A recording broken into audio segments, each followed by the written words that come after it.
আল্লাহর নবী বলেন, আমার উম্মত তোমরা বেশি বেশি ওই জিনিসটা স্মরণ করো যে জিনিস তোমাদের সমস্ত স্বাদ, আনন্দ, আহ্লাদ চিরতরে মিটাই দিবে, তোমারে চিরস্তব্ধ করে দিবে।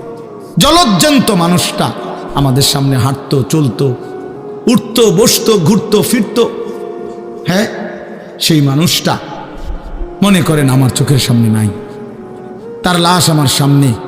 আহা, সেই লোকটা স্তব্ধ। পৃথিবীর কত মানুষ কত আওয়াজ করতেছে, কত শোরগোল করতেছে, কিন্তু এই লোকটা হাতও নাড়ে না, পাও নাড়ে না, চোখও মেলে না, আর কিছুই করে না। এ কি আশ্চর্য বিষয়! চোখের সামনের এই মানুষটা নাই, কি হলো তার? কে তারে থামাই দিল? কে তারে স্তব্ধ করে দিল? এ তো আমার মতো ঘুরতো, ফিরতো, হাঁটতো। আহ, আমার আব্বারে আমি কত দেখছি, একদিন আমার আব্বা চলে গেলেন। আমার দাদারে আমি কত দেখছি, আমার দাদা একদিন চলে গেলেন। আমার জ্যাঠারে আমি দেখে আসছি, দোয়া করে আসছি, ফু দিয়ে আসছি। এক সপ্তাহ পরে জ্যাঠা ইন্তেকাল করলেন। আবার এক সপ্তাহ পরে আমি গিয়া জ্যাঠার জানাজা পড়াইছি। এই তো বাস্তবতা। যুবক ভাই, তুমিও মনে রাখো, বয়স্ক বাবা আপনিও মনে রাখেন। হাসান বসরি রহমতুল্লাহ আলাই একজন বড় বুজুর্গ ছিলেন। উনি বলতেন, তিনি যখন কোনো যুবককে দেখতেন আর বয়স্ক দেখতেন, তো তিনি যুবকদেরকে বলতেন, ইয়া মা'শারাশ শাবাব ইন্না যারআ কাদ তুদরিকুল আহাতু ক্বাবলা আন ইয়াবলুগা।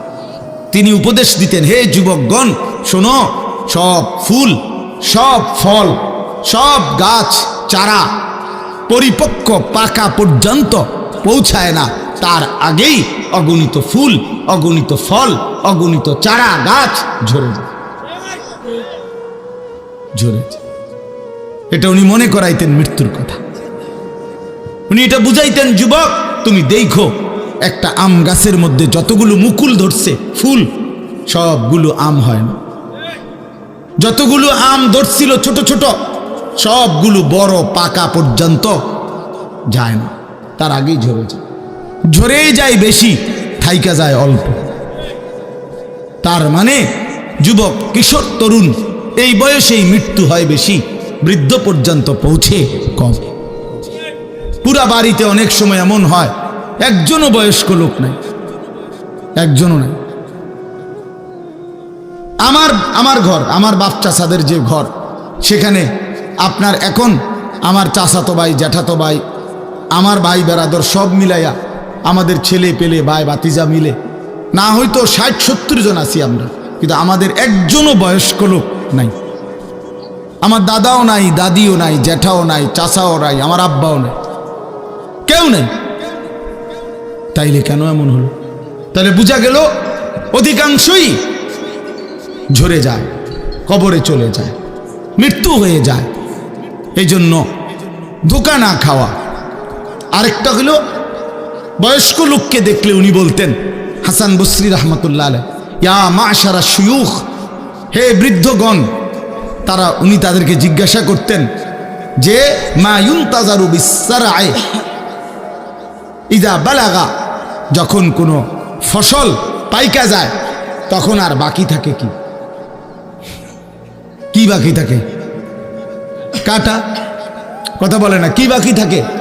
ক্বালু আল হাসাদ, বা কাটাটা বাকি থাকে, পাইকা তো গেছে। তার মানে আপনারা পাইকা তো গেছেন, বয়স তো হয়েই গেছে, আর শুধু মৃত্যুটা বাকি, আর শুধু মৃত্যুটা বাকি। তাইলে যুবককে বলতেন, তুমি ভেবো না তুমি বৃদ্ধ হবা, কারণ অসংখ্য ফুল তো আগেই ঝরে যায়, অসংখ্য ফল তো আগেই ঝরে যায়, অসংখ্য গাছ তো আগেই ঝরে যায়। আবার বৃদ্ধকে বলতেন যে আপনার তো আর কিছুই বাকি নাই, আপনি তো পাইকেই গেছেন, এখন শুধু কাটা, কবর, মৃত্যু ছাড়া আর বাকিটা কি? তাহলে মৃত্যু ভুলে না যাওয়া, মউত ভুলে না যাওয়া। রাসূলুল্লাহ সাল্লাল্লাহু আলাইহি ওয়াসাল্লাম বলেন, কাফা বিল মাউতে ওয়াইজান। নবীজি বলেন, কোনো মানুষ যদি মৃত্যুর কথা স্মরণ করে, তার ওয়াজের জন্য, নসিহতের জন্য এটাই যথেষ্ট, এটাই যথেষ্ট। আমরা কিতাবে পড়ছি, হযরত ওমর রাদিয়াল্লাহু তাআলা আনহু, এত বড় সাহাবী, উনি বলতেন কুল্লা ইয়াউমিন ইউকালু মাতা ফুলান মাতা ফুলান ওয়ালা বুদ্দা মিন ইয়াউমিন ইউকালু মাতা ওমর। তিনি বলতেন, হায় শোনো, প্রতিদিন ঘোষণা হয় আজ অমুকের মৃত্যু হলো, অমুকের মৃত্যু হলো, অমুকের মৃত্যু হলো। অচিরেই একদিন ঘোষণা হবে আজ ওমরের মৃত্যু হলো, আজ ওমরের মৃত্যু হলো। উনি বলেন এই ঘোষণা শুনবে খুব দ্রুত একদিন। এই জন্য বাপ, এই আমাদের ব্যক্তিগতভাবে প্রতিনিয়ত মৃত্যু হচ্ছে, ঠিক এভাবে আমরা তো মরছি, একদিন এই গোটা আলমের মৃত্যু হবে, একদিন এই গোটা সৃষ্টিটাই আল্লাহ তাআলা গুটায় ফেলবে। আচ্ছা, কি আশ্চর্য কথা, এটা কি অবাক করা। এক মিনিট যদি কেউ বিবেক দিয়া ভাবে, যারে বলে কি হুজুর, বলেন কি, এত বড় আসমান ভেঙে যাবে, এই সূর্য খসে পড়বে, চাঁদ খসে পড়বে। আল্লাহ তাআলা বলছে ইজা সামা উনফাতারাত, আসমান ভেঙে যাবে। ওয়া ইদাল কাওয়াকিবু ইনতাসারাত, তারকারাজি খসে খসে পড়বে। ইজা শামসু কুব্বিরাত ওয়া ইদাল কাওয়াকিবু ইনতাসারাত, আল্লাহ তাআলা বলছেন সূর্যটা গুটায় ফেলা হবে, পাহাড়গুলো বালির মতো তুলার মতো উঠতে থাকবে। ইদা রাজ্জাতিল আরদু রাজ্জা, এই জমিনের মাটিগুলো রেজা রেজা পাউডার পাউডার হয়ে যাবে। ইদাল বিহারু ফুজ্জিরাত, সমুদ্র খাল বিল নদীর পানিগুলো সব টকবগে উতরাইয়া গরম হইয়া বাষ্পের মতো উড়ে যাবে। না কোথাও পানি থাকবে, না কোথাও গাছ থাকবে, না আসমান থাকবে, না জমিন থাকবে, কিছু। আচ্ছা, এটা কেমন কথা, এটা কেমন আশ্চর্য বিষয়। এই গোটা আলমের মৃত্যু হবে। আল্লাহ তাআলা কোরআনুল কারীমে বিশ্বাস করেন, অসংখ্যবার এই কথা এটা বলছে, এটা হবেই হবে। ইদা ওয়াকাতিল ওয়াকিআ, আল্লাহ বলেন এই ঘটনাটা ঘটবে। লাইসা লি ওয়াকাতিহা কাযিবা, এই ঘটনা মিথ্যা মনে করার মতো কেহ নাই। যেদিন ঘটে যাবে তখন আর কারো কোনো মিথ্যাবাদী আর থাকবে না, অর্থাৎ কেউ আর অস্বীকার করার সুযোগ হবে না। চোখের সামনে দিন, চোখের সামনে দিন। কোরআন শরীফে একটা সূরা আছে, সূরা হজ। ওই যে আমরা হজ করি না, এই হজ সূরাটার নাম। এই সূরার শুরুতে আল্লাহ তাআলা এই পৃথিবী ধ্বংসের কিয়ামতের একটা সাংঘাতিক বর্ণনা দিয়েছেন। ওইখানে আছে, আল্লাহ বলেন ইয়া আইয়ুহান নাসুত্তাকু রাব্বাকুম, তোমরা আল্লাহকে ভয় করো। আর শুনো, ইন্না জালজালাতাস সাআতি শাইউন আযীম, নিশ্চয়ই কিয়ামতের ভূমিকম্প, জালজালা, এই যে বললাম জিলজাল এবং জালজালা অর্থ ভূমিকম্প। আল্লাহ বলেন কিয়ামতের ভূমিকম্প, ইসরাফিল যখন ফু দিবে, আমার এই পৃথিবী যখন ভাঙতে শুরু করবে, এই সৃষ্টি জগৎ পুরাটা যখন আমি আল্লাহ গুটায় ফেলবো। ওয়াস সামাওয়াতু মাতবিয়াতুম বিয়ামিনি, আল্লাহ বলেন 7 আসমান আমি আল্লাহ তাআলার হাতের মধ্যে গুটায় ফেলবো, গুটায় ফেলবো। তুমি জানো না আমার ক্ষমতা। কুল্লু মান আলাইহা ফান ওয়া ইয়াবকা ওয়াজহু রাব্বিক, সব শেষ করে দেব আমি, শুধু আমি আল্লাহই থাকব, শুধু আমি আল্লাহই থাকব। তো আল্লাহ তাআলা বলেন এই ইসরাফিল ফু দিলেই, শুরু করলেই জমিনে ভূমিকম্প শুরু হয়। ইন্না জালজালাতাস সাআতি শাইউন আযীম, আল্লাহ বলেন নিশ্চয়ই এই কিয়ামতের ভূমিকম্প এটা শাইউন আযীম, বড়ই ভয়ানক, বড়ই মারাত্মক। কারণ দুনিয়ার ভূমিকম্প এক নাম্বার হলো বর্তমানের ভূমিকম্প, কখনো 30 সেকেন্ড, কখনো 40 সেকেন্ড, কখনো 47 সেকেন্ড, 50 সেকেন্ড, এই সেকেন্ড সেকেন্ড, মিনিট না, 47 মিনিট নি ভূমিকম্প হয়। কথা কর না কেন, 30 মিনিট ভূমিকম্প হয়। 30 মিনিট ভূমিকম্প হইলে আমাদের 14 গোষ্ঠী থাকবে নি। 30 সেকেন্ড 40 সেকেন্ড হয় ভূমিকম্প। এইটুকুতে একে তো সময় সামান্য, দ্বিতীয়ত হলো একসাথে গোটা পৃথিবীতে হয় না, এদিকে হলে ওইদিকে হয় না, এরকম। কিন্তু আল্লাহ তাআলা বলেন ইসরাফিল ফু দিলে যে ভূমিকম্পটা হবে, সেই ভূমিকম্পটা গোটা পৃথিবী একসাথে নাড়ায় দিবে, একসাথে নড়ে। 47 সেকেন্ড না, না কতক্ষণ সেটা আল্লাহই জানে। তখন অবস্থা কি হবে, মানুষের আতঙ্ক, এই ভূমিকম্পে আতঙ্ক। হ্যাঁ, আমি একবার চাঁদপুর মাহফিলে ছিলাম, রাত্রে ঘুমাইছি মসজিদের রুমে, ইমাম সাহেবের রুমে। এই সময় ভূমিকম্প আইছে, দরজা খুলে দিছি দৌড়। মসজিদের মাঠে আইছি দাঁড়াইয়া, চাই যে পুরা গ্রামের মানুষ সব আইসা পড়ছে, হই হুল্লোড় চিৎকার, হায় হায়। অথচ সবাই চিৎকার দিতে দিতে ভূমিকম্প শেষ। ভূমিকম্প হয়েছেই তো অল্প একটু, কিন্তু এটুকুর আতঙ্কেই যা হুজুর পাবলিক বরাবর। কিসের হুজুর আর কিসের পাবলিক, বক্তা শ্রোতা সমান। এই এখন মনে করেন ভূমিকম্প হইলে আমরা সব দিন দৌড়, আমিও আমি এখানে বুজুর্গি দেখাইব এটা। হ্যাঁ, আমি একটা বড় হুজুর বেটা প্রধান বক্তা, আমি লড়লে কি মানুষে কি করব, আপনি কি করবেন আমার সময় কো, আমার জান নিয়ে টানাটানি। আল্লাহু আকবার। তো এই সামান্য ভূমিকম্প, কিন্তু আল্লাহ তাআলা বলেন ইসরাফিল সিংহা ফু দিলে যে ভূমিকম্প হবে বান্দা, সেটা বড়ই ভয়ানক, সেটা সারা পৃথিবী নড়বে একসাথে। তখন কি হবে মানুষের আতঙ্ক? ইয়াউমা তারাউনাহা তাযহালু কুল্লু মুরদিআতিন আম্মা আরদাআত। এই এক নম্বরে আল্লাহ বলেন, যে মা তার বাচ্চাটাকে দুধ পান করাইতেছিল, এই কোলের বাচ্চা, দুধের বাচ্চা, আপন মা তার দুধের বাচ্চা ভুলে যাবে, ফেলে দিবে, ছুঁড়ে মারবে, আর মা পাগলের মতো দৌড়ানো শুরু। কোরআন শরীফের আয়াত। ওয়াতাদাউ কুল্লু যাতি হামলিন হামলাহা।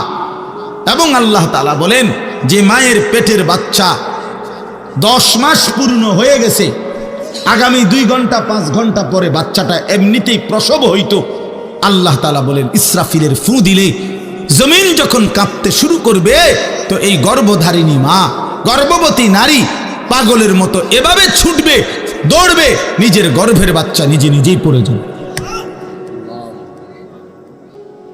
ও তারান নাসা সুকারা, আল্লাহ বলেন মাতালের মতো সমস্ত মানুষগুলো ছুটতে থাকবে। ফাইদা বারিকাল বাসার ওয়া খাসাফাল কামার ওয়া জুমিআ আশ-শামসু ওয়াল কামার। আল্লাহ তাআলা বলে চন্দ্র সূর্য আলোহীন হয়ে যাবে, সূর্য চন্দ্র এক হয়ে যাবে। ওয়া জুমিআ আশ-শামসু ওয়াল কামার ইয়াকুলুল ইনসানু ইয়াউমাইদিন আইনাল মাফার। লোকেরা দৌড়বে আর ছুটবে, মানুষ একে অপরকে জিজ্ঞেস করবে, ভাইয়া পালাবো কোথায়, দাঁড়াবো কোথায়? কোথাও তো স্থির কোনো জায়গা নাই, কোথায় দাঁড়াবো? আল্লাহ তাআলা বলেন কাল্লা লা ওয়াজার, না বান্দা, সেদিন আর কোথাও জায়গা মিলবে না। ইলা রব্বিকা ইয়াউমাইদিনিল মুস্তাকার, আজকে শুধুই কেবল তোমার আল্লাহর কাছেই আশ্রয় ঠিকানা।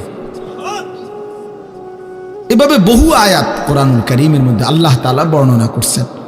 আমার ভাই, তো এই ইসরাফিলের ফু দিলে গোটা আলমের মৃত্যু হবে, ভূমিকম্প শুরু হবে। তো এই ভূমিকম্প কেন হবে?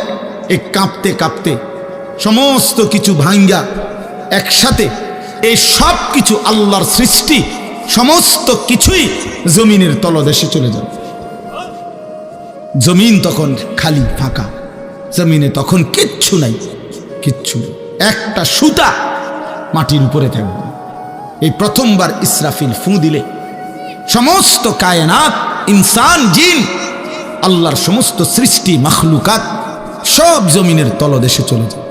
মানুষ ও জিন ও অর্থ সম্পদ, স্বর্ণ রৌপ্য, মণি মুক্তা, হীরা জহরত, সব সব সব একটা কাগজের অস্তিত্ব, সব কিছু, গোটা জমিন ফাঁকা।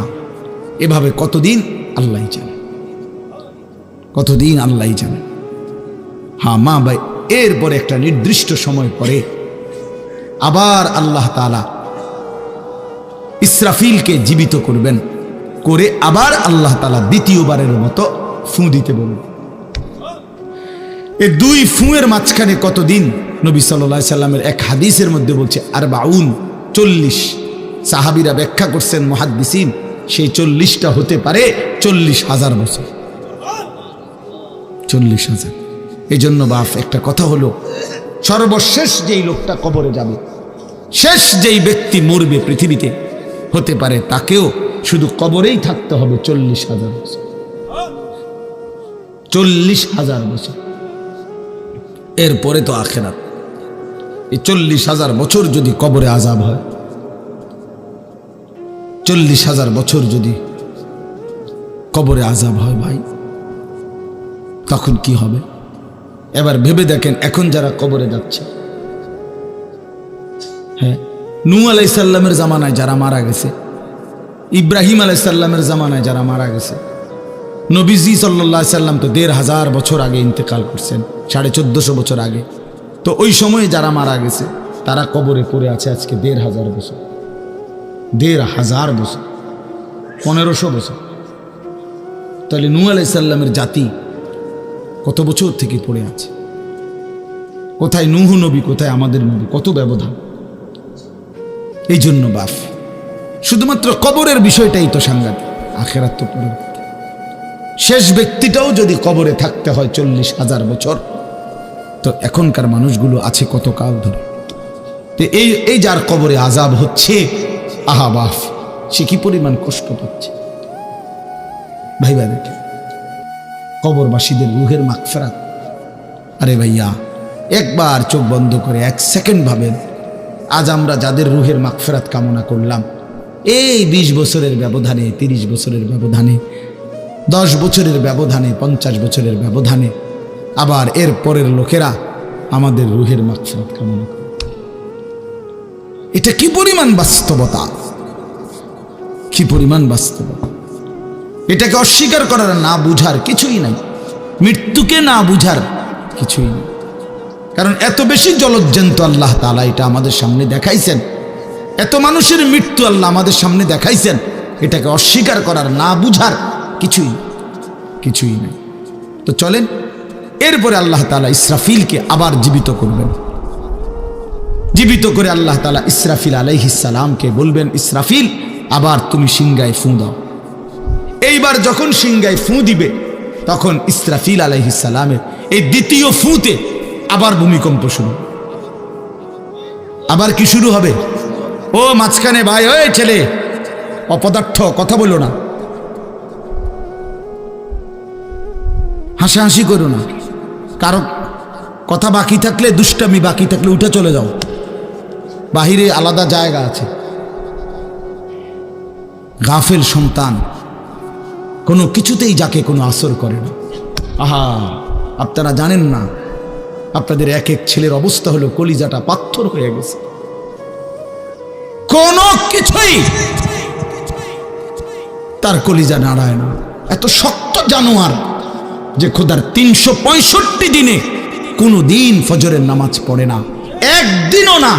মানুষের বাচ্চা এত বড় জানোয়ার হয় কেন? আরে তুই কোন মানুষের বাচ্চা? তুই কোন মার দুধ খাইলি? নাফরমান! কেমনে মানুষ হইল? এটা কি ধরনের মানুষ? একদিনও নামাজ পড়ে?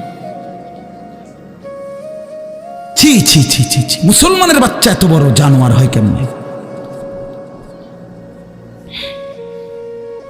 কোনো দিন নামাজ পড়ে না, ৬ মাসে ৯ মাসে কোনো দিন বলতে পারবে না নাফরমান কোনো দিন ৫ ওয়াক্ত নামাজ পড়ছে কিনা। হায় হায়, এত বড় অসভ্য!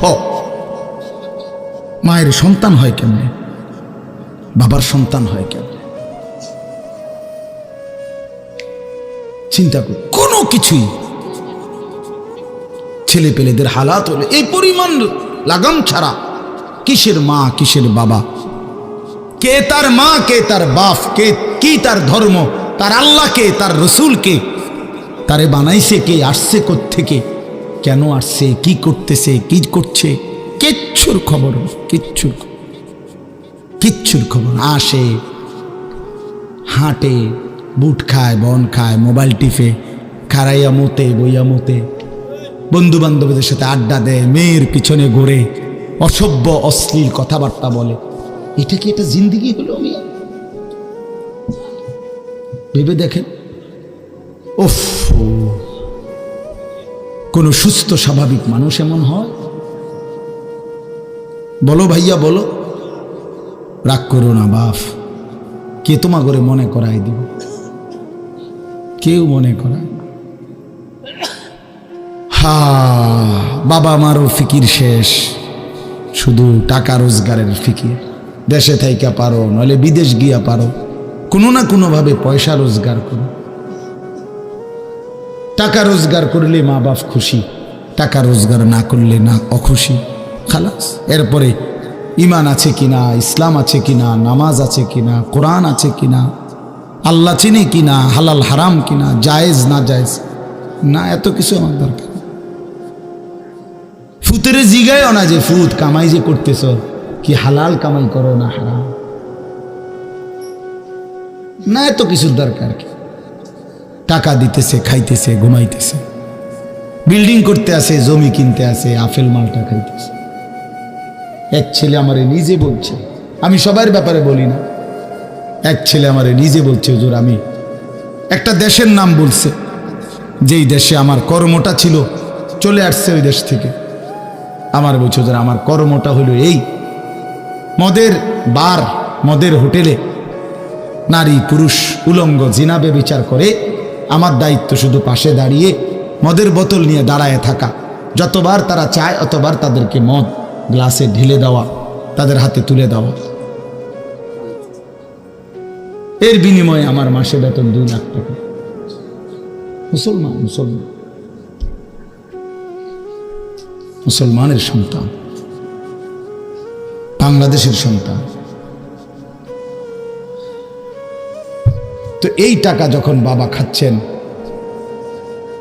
বিল্ডিং করতেছে, কোনো টেনশন নাই। আমি আবারও বলছি, আমি সবার জন্য বলিনি, ওই বলছি দেখে অট্টা কইছি, কথা বুঝছেন? আমি তো নাম ঠিকানা বলি না। এই জন্য আমার বাপ, ডাক দিয়েন না, ডাক দিয়েন না, একজনও ডাক দিয়েন না, অসভ্যরে ডাক দিয়েন না। হ্যাঁ হ্যাঁ, ডাক দিবেন কেন? হাইওয়ানকে ডাক দিবেন কেন? শুনেন, আপনারাই শুনেন, এত এত মানুষ শুনতে হবে না, কোনো অসুবিধা নেই, কোনো অসুবিধা নেই। আমি তো এটাই বুঝাইতে চাইতেছি, প্রত্যেকটা মানুষ আজকে মুসলমান, আমরা ঘর দেখায়, ফার্নিচার দেখায়, বিল্ডিং দেখায়, হুজুর দোয়া করেন, ঘরটা করছি, হুজুর দোয়া করেন। কিতা দোয়া করতে হবে না, কিতা দোয়া করতে, বিল্ডিং এর দোয়া কিতা, আবার ইট বালুর লেগে দোয়া করে লাভ কি বেড়া? হুজুর মোটরসাইকেল কিনছি, হুজুর দোয়া করে দেন। কিতা দোয়া করতো, কি মোটরসাইকেলের দোয়া কিতা? আবার আজীব লাগে না? বাস্তব এগুলো ছাদ ডালাই দিন আজকে, হুজুর কিন্তু দোয়া করে দেন, ছাদ ডালাই দোয়া। হ্যাঁ, ওটা ছাদ ডালাই করে, ওটার ফুতে মোবাইলে অশ্লীল উলঙ্গ ছবি দেয়। ওটার সন্তান উনি দাঁড়াইয়া রয়েছে মিস্ত্রিগো সামনে, ওনার ঘাম বাইয়া বাইয়া পড়তেছে ছাদ ডালাইয়ের দিন, আর অসভ্য জানোয়ার সন্তান বন্ধুদের সাথে উলঙ্গ ছবি দেখতেছে। ওই জানোয়ারের জন্য উনি ছাদ ডালাই দিতেছে, ওই হাইওয়ানের জন্য উনি ঘর করে দিয়ে যেতেছে। উনি কবরে জায়গা ঘর করে দিয়ে গেছে, এর জন্য ঘর করলেন? ছি ছি ছি ছি ছি। আমার দেওয়া ঘরে আমার কষ্টের কমাইয়ে এখানে বসে বসে রঙিন ছবি দেখবে, উলঙ্গ দৃশ্য দেখবে ঘরে শুয়া শুয়া সারা রাত। এর জন্যই আমার জীবনের এই অর্জন, এই ছিল আমার উপার্জনের উদ্দেশ্য। আহ, কতবার বললে বুঝবেন, কেমনে বললে বুঝবেন, কারে বললে বুঝবেন? আল্লাহ মাফ করে দেন। চলেন বাপ, তো বলতেছিলাম আল্লাহ তাআলা ইসরাফিল আলাইহিস সালামকে বলবেন আবার ফু দাও। তো তিনি দ্বিতীয়বারের মতো ফু দিলে জমিন আবার ভূমিকম্প শুরু হবে। এই ভূমিকম্পে জমিন কাঁপতে কাঁপতে এইবার জমিনের তলদেশে ওই প্রথমবার ফু দেওয়াতে ভূমিকম্প কাঁপতে কাঁপতে সব উপরে যা ছিল সব নিচে চলে গেছে। মনে আসেনি? এটা কইছি। তাহলে উপরটা কি? ফাঁকা।